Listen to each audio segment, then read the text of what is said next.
আপনি বাংলাদেশের 91, 96 এই নির্বাচনগুলো তো গ্রহণযোগ্য নির্বাচন। 91, 96, 2001 জামাতের ভোট কত ছিল?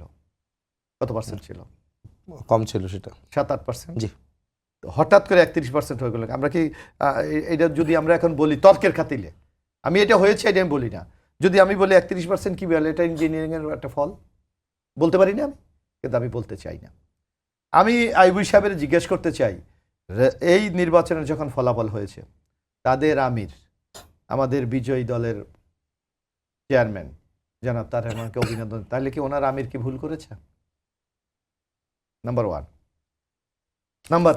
নাম্বার 2, যেই জামাতে ইসলামী জীবনে 18টার উপরে কোনোদিন সিট পায় নাই, সেই জামাতে ইসলামী এবার কত ভোট পেয়েছে? 70-এর মতো মানে পেয়েছে, 68টা পেয়েছে, জোট পেয়েছে 77টা টোটাল, তাই না?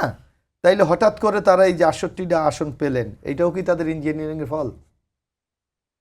বরং আমরা ওই সময় বারবার বলেছি, আপনি যদি আপনার এই টক শোতে আমি যে আমরা একটা নিরপেক্ষ প্রশাসন চাই, যেই প্রশাসনের মাধ্যমে আগামী দিনে মানুষের ভোটের অধিকার নিশ্চিত করা যাবে।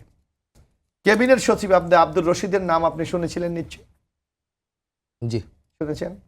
জামাতের এদের কি বলে, রোকন না কি বলে, উনি রিটায়ার্ড, 12 বছর পর ওনাকে এনে ক্যাবিনেট সচিব বানিয়েছিলেন। আমাদের পক্ষ থেকে প্রচণ্ড প্রতিবাদ করা হয়েছিল।